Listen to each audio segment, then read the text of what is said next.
ต็มเอาทุกใหญ่เลยนะใส่กระตุกใหญ่ เข้ามาพี่เลยนะ ปลาเข่าสมุนคีพี่น้องปลาเข่าสมุนคี ได้บ่ได้ซับเอาเทวิตตากแดดแล้วมันฮ้อนเลยเปิดบ่ได้แบบ จุ่มน้ำแม่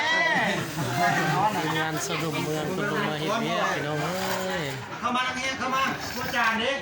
ยักษ์ใส่จานอะไรเข้ามาเลยนะ บ้านของบ้านนี่ ได้ถึงหมดหันแล้วอาจารย์เด็กโต บุญอาจารย์เนาะเขานั่งให้ขึ้นปลาทุกคนเลยเนาะ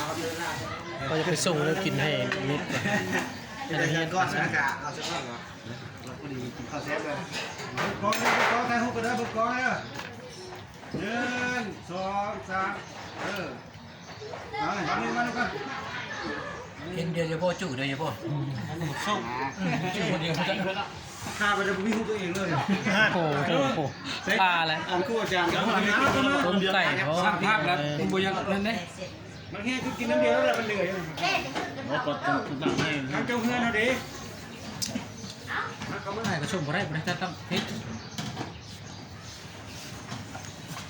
มานะ มันไม่ค่อยสิถ่ายให้เรา ตายกัน จุ่มได้ใช้สอบดูสอบก้อนมาเข้าก้อนแล้วแหละ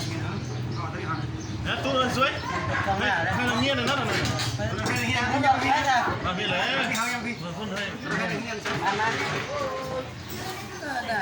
เข้ามาตรงนี้ลงมาเข้าเขาเนาะ เออเข่าหนีเลยลูกเข่า มาเด้อเด้อ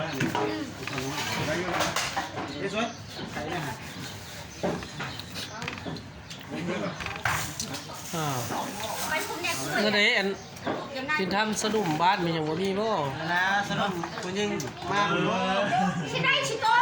กินเลยนะ เดินดูอ่อนเยอะ ชิได้กันนวดมานะ หลายคนได้